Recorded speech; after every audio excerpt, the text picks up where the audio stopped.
Mr. Cooper, please, for 5 minutes. Thank you, Mr. Chair. Minister, I presume you've read the Winnipeg Lab documents? That's correct. Okay.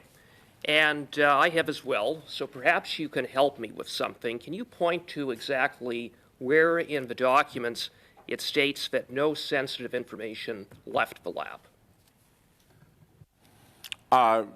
So I think that if you're talking about, at any time what went into or out of the Winnipeg Lab, it's clear that nothing left or entered the lab. Minister, I'm asking you to point to where it states in the documents that no sensitive information left the lab, because you stated at your February 28th press conference, immediately following the release of the documents, that you were absolutely certain, and you will see it from the documents, that no sensitive information left the lab.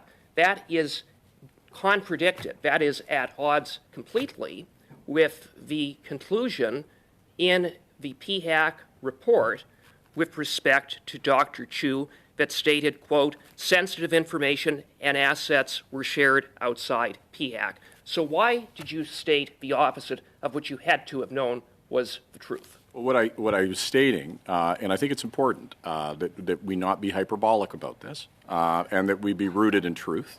And the circumstance with these two Canadian citizens who, very disappointingly, in a way that one couldn't have expected. Mr. Cooper, you took almost a minute to pose the question. You interrupted him after about 12 seconds. Finish your answer, Minister. Thank you very much, Mr. Chair. I think in the first order, we were in a very different time at that moment in time where we were collaborating specifically on virology and thought we had a better partner. And weren't aware of the extent to which the Chinese government would have been involved in trying to influence domestic affairs. Minister, you and said you were absolutely certain, and you will see it from the documents, that no sensitive information left the lab. So where in the documents does it state that? Where? Because I just quoted from the documents, and it states the opposite of what you said. Okay. So I guess I get about half or a quarter of the time that they get to ask the question. Well, that's your characterization. I think that look, I understand the effort. Minister, can you also maybe help me with something else? Can you point to where in the documents it states that the scientists didn't work with the Beijing military? I think on what page? Okay, so what I'm concerned about, and you've read the documents and I've read the documents, and there were concerning things that happened there. There's no question that are unacceptable. These eminent scientists who were Canadian citizens lied to us about their engagements. That's deeply disturbing. Minister, but I think in a hyperbolic way, you made that statement Mr. Chair, okay, unequivocally in your press conference. And again, if you've read the documents, which you claim you have, it states very clearly that the scientists collaborated with the Beijing military, including the highest medical research institution in the People's Liberation Army, and that Dr. Chu collaborated with Beijing's chief biological weapons defense expert in areas of biodefense and bioterrorism. And yet you said that they didn't collaborate with the Beijing military. How is it possible that you could have said that when you had to have known that the opposite was true? Why were you spreading disinformation? I don't know. Maybe I'll get 5 seconds to, so we'll see how much I'm allowed to say before I'm given the opportunity.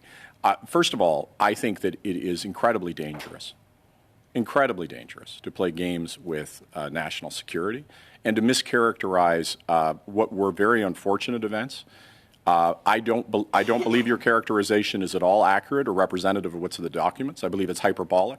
I believe its intention is partisan. Minister, I quoted you. Sorry, Mr. and I quoted the documents. No, Mr. Cooper, he's about halfway through. Go ahead.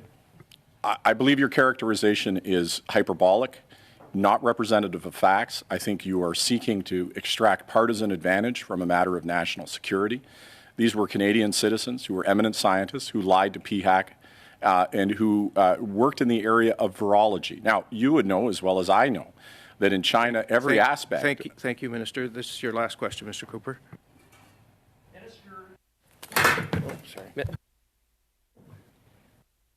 think you were going to get away with spreading disinformation. Either you didn't read the documents and you're not on top of your brief, or you were spreading disinformation in a pathetic attempt to further the cover-up of this massive national security breach that happened under your government's watch. Which is it? Minister, you have 30 seconds and you won't be interrupted. We're past time. Go ahead. Well, and I think the truth is, and frankly, it's evident in the way that you posed your question, that your interest is a partisan interest. Your interest is to play games with matter of national security and not give me the opportunity to contextualize the circumstance. And I think that's unfortunate. And I think that it's unfortunate that we've moved to a place where matters of national security are used as partisan footballs. I think that, yes, it is deeply disturbing that these Canadian citizens who were eminent scientists behaved the way that they did. DHAC acted appropriately. They were fired. There's an investigation that's ongoing. And an attempt to characterize it as some grand conspiracy is inappropriate. Thank you, Minister. Thank you.